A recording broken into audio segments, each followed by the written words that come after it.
Hunting Season by Dr. Rockhard. Part 7. Chapter 15. God of the Forest. Jane watched suspiciously as Adira sat alone on an isolated bench, eating her breakfast while the others were off working on other things. The woman didn't even know she was being watched until the older lady made herself known. She sat directly by her, exchanging a small smile. "Oh, hello," Adira spoke quietly, fumbling with a blueberry in her hand. Jane didn't respond immediately, but instead gave a simple greeting. "I'm sorry Devon got up and left. She didn't say a word to any of us." Adira realized Devon must have been so scared she left Whispering Winds and never came back. At least she would be safer out there than in here. "You know, Adira, we have to talk." The young woman froze a little, wondering where this was heading to. She casually tried to play off her nervousness, stuffing her face with a forkful of waffles, despite the knots growing in her stomach. "What's up?" Jane shook her head. "You can't be going out and investigating on your own. It's a miracle you're alive right now. Do you understand what's out there? I've seen things moving in the shadows at night." Adira stopped eating, letting out a sigh. "Sorry, that's just how I do things." She would have continued listening had there not been a familiar sensation building up inside her. She looked up, carefully examining trees for a scary face she knew well. It didn't take her that long to find her stalker, staring at her out in the open as if he had no fear someone would see him. Adira reached into her pocket and pulled out her phone. Her cover screen beamed to life, revealing the last picture Mitch had sent her. She changed her wallpaper that morning, now that she was going to ask the monster for help. He didn't want to kill her, and he gave her things back. Maybe she was lucky and appealed to his better nature. "I'm sorry. I'm going to rest," Adira lied, lifting her paper plate and tossing it in a trash can nearby.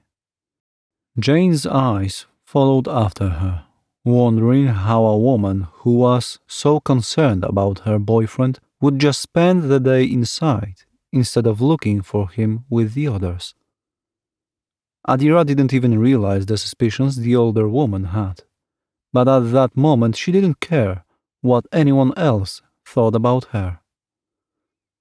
As soon as she locked the door and bolted it shut, she ran to the bathroom, where a small window revealed the back side of the cabin. She couldn't leave through the front like she used to, not now that everyone was watching her. She slipped out the tight window and landed on her feet, wincing at the slightest pinch of pain that resided in her once bruised ankle.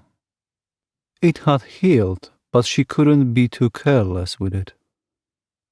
Adira escaped further into the trees, making sure she was far away from everyone else before searching for her beastly companion. He was always close by, she thought, and couldn't be hard to find. Just like she expected, the monster stepped forward from the shadows and made his presence known to her. She looked him over, breathing deeply as she tried to trick her mind into thinking he was human. "I'm Adira Montgomery. What's your name?" She outstretched her shaky arm forward, ready for a polite shake. The monster stared at her small hand, then her petrified face. He knew she was scared, but why was she trying to hide it? It took all the excitement out. Regardless how he felt, he slowly took her hand in his.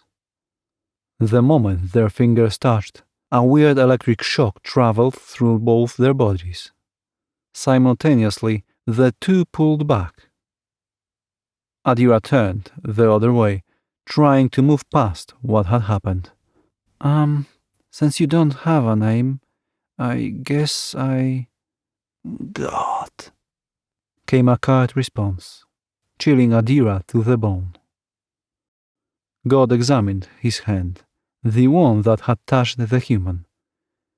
He turned it over, narrowing his eyes as he tightened his fist.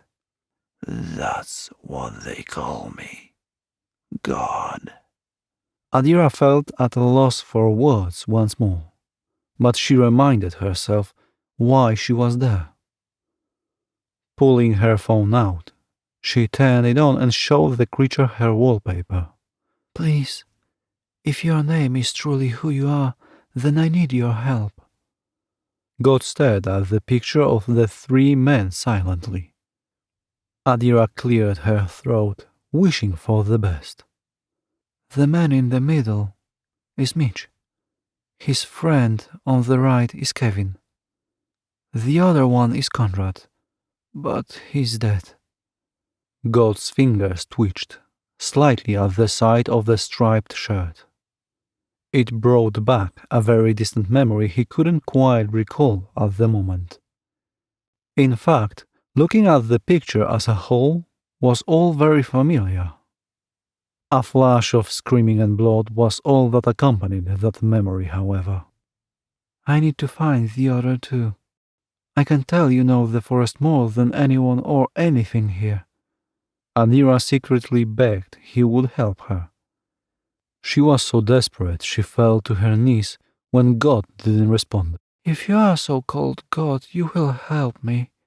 I need to know where they are. I love Mitch. Please help me, I beg of you. My life is meaningless without him. God looked down at the sobbing woman, bending down to hover his palm over her head. She didn't even notice. If I help you, you will promise me something. God felt the strands of soft hair tickling his skin, and the sensation aroused something foreign inside him. He hadn't touched a human like this before. When we find them, you take their place here in the forest.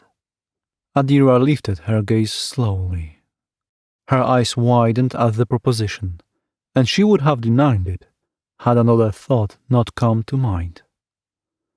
Mitch, stuck in the wilderness with Kevin, for months on end.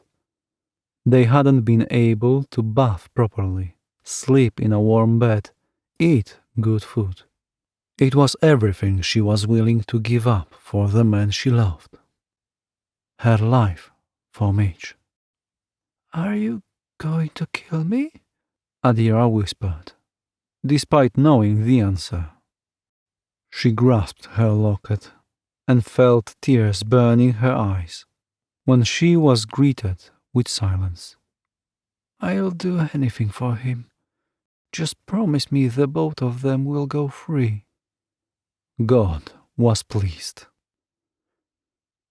Chapter 16. Secrets. Adira came to the conclusion that God was a deity of some sort, though she didn't want to believe in it. He mentioned once people gave him the name, but what type of people call that thing God? Whoever they were, Adira secretly hoped they never crossed paths. How long have you been here? The woman asked as she trailed behind the mighty beast. He always moved faster than she did, and it was a struggle to keep up. A long time, came the short response. Adira stayed quiet after that, not knowing why she was even trying to communicate with something that basically took her life away. Despite how he appeared on the outside, God was thrilled by how everything was turning out. He fantasized about which part of the woman he would devour first. Perhaps her eyes? They were round and childlike, almost like a newborn, naive to the world and its sorrows. The thought of them popping into his mouth filled him with ecstasy, until a loud cry erupted him from his sick thoughts. The monster turned abruptly, confused by Adira's pale white face, until he realized she had stumbled upon a grave.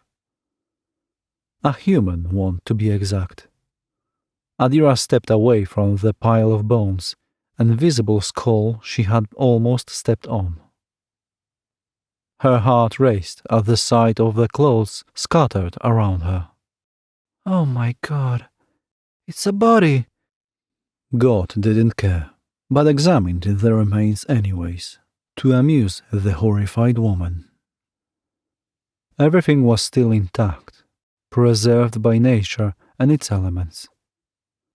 Adira clenched her hands over her chest as she stepped away from God, who noticed her withdrawal. "Did you kill them?" "No," God replied, annoyed by the human's speculation. "Not this one." Adira was still afraid, but spoke her thoughts freely now that she had made a pact with the devil. "Why do you kill humans?" God didn't seem to mind the question, and he lifted up the skull from its sockets. "You humans always have to interfere with everything and take what isn't yours." Adira didn't understand what he meant, but she didn't express her confusion. She rubbed her thumb against her hand, waiting for them to continue on their way. But God wasn't finished. He crushed the skull in his fist, dropping the remaining pieces on the floor. "That woman I ate deserved it. She thought she could smoke one final time before killing herself." Adira realized he was talking about Miriam. But why? "This forest belongs to me," God confronted her, sending the woman covering. "Anything that threatens it or its inhabitants is dealt with." Adira didn't know what he meant at first, but after much thought it made sense, though it didn't make it right. Miriam had died because there was a chance her cigarette could cause a forest fire. Adira continued looking down until she was sure God was no longer in front of her. She followed after him, thinking about everything that had just occurred. He brutally murdered people who threatened the forest and animals. Did that mean he hurt Mitch or his friends? They went inside for the purpose to hunt. "God?" she asked carefully. "Yes." "Please tell me, did you hurt any of the men in the photo I showed you?" God didn't respond, which made a cold sweat drip down Adira's forehead. She stopped moving, refusing to continue.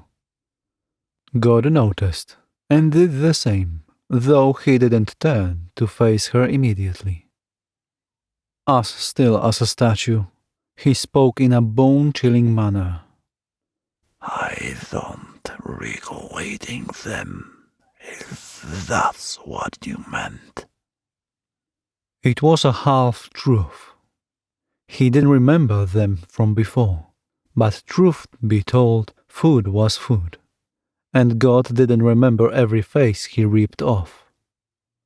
He might have seen them a second time around and devoured them then.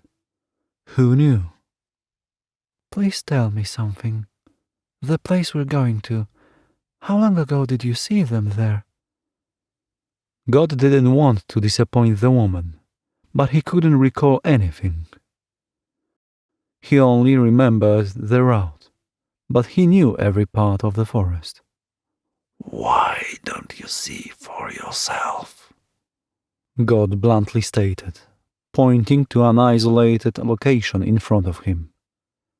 Adira had to climb up more to see the place, but once she did, her eyes widened. There was a fire pit in the center of what looked to be a gathering spot. She noticed how overgrown and damaged everything was, including the benches. It must have been months since someone was last there. "What's that?" Adira asked when another sight caught her attention. There was a large cage sitting to the side, fit for a bear. It was rusted and damaged due to neglect, but Adira still made her way over to it. God meant to pull her back, but there was no stopping her. She started to look over everything, like she was some detective, obsessing over the smallest details. "Look," she muttered to herself, though it may have been to God. "Whatever was in here tried to escape." She noticed a missing bar, an old pool of something that looked like rust inside the cage. What happened there? "That's enough," God threatened. "Secrets are here," he kept repeating as his fingers grazed every tree he passed.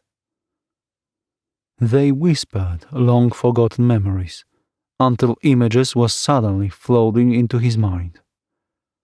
Blood on his claws, piles of burning bodies, the man in the cage, sacrifices.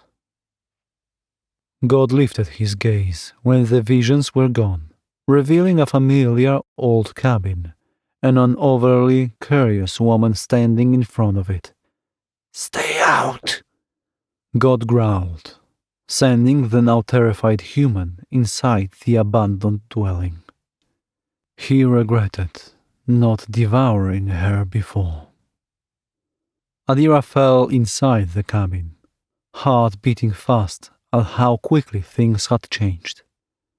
She knew God was hiding something and didn't feel safe until she had ventured further into the cabin.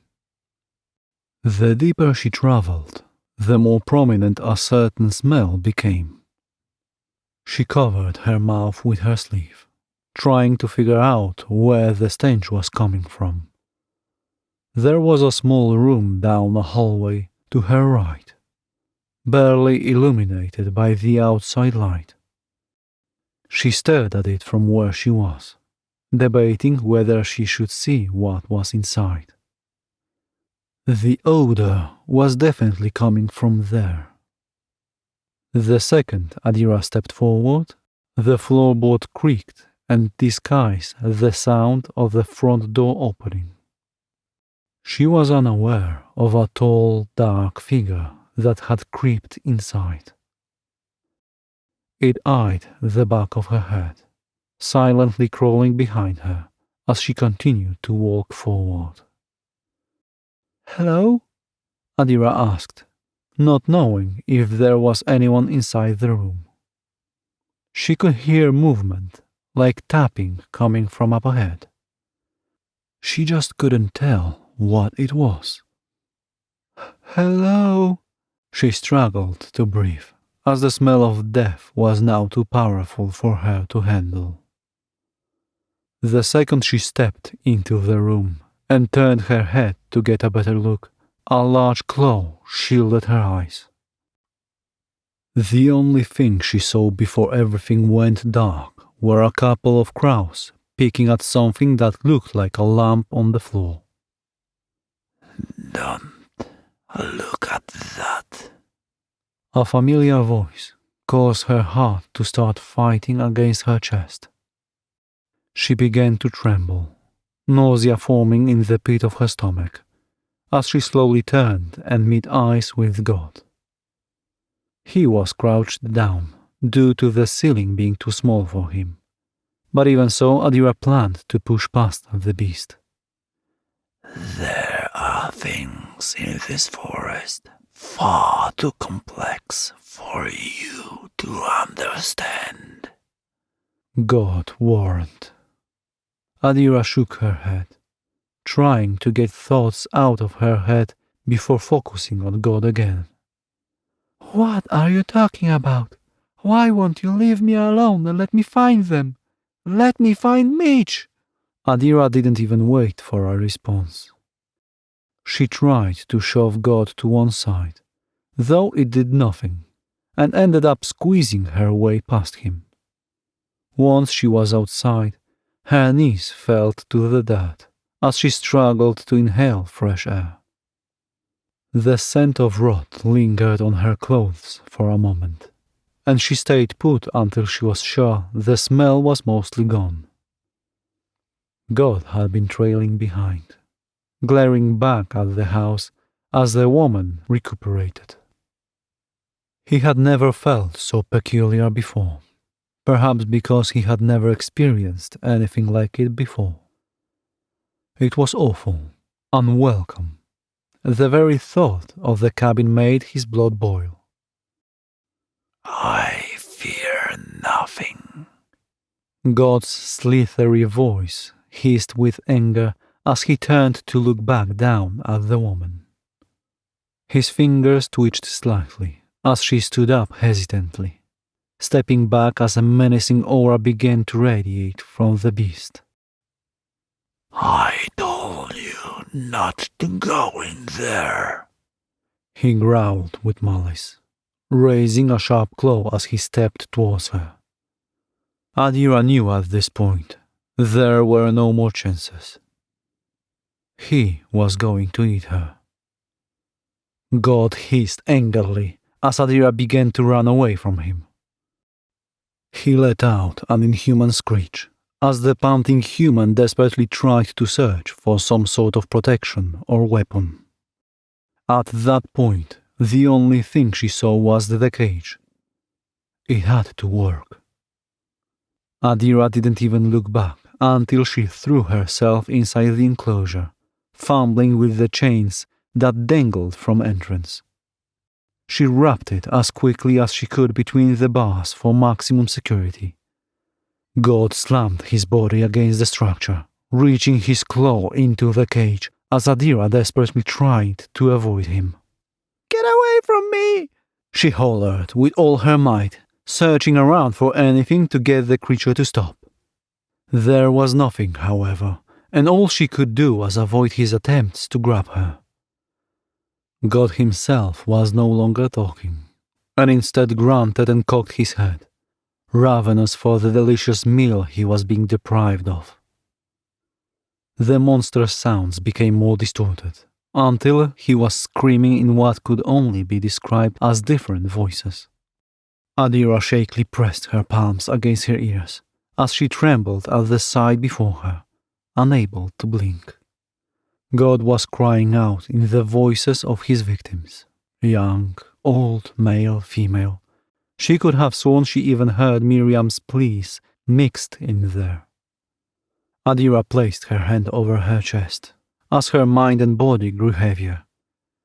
She knew she was passing out at that point, and though she could have avoided it by breathing again, she didn't want to. The woman fell back, horrifying voices dwindling into nothing. At one point, she could have thought she heard Mitch calling to her from afar. Thank you for listening to part 7 of A Hunting Season by Dr. Rockhard.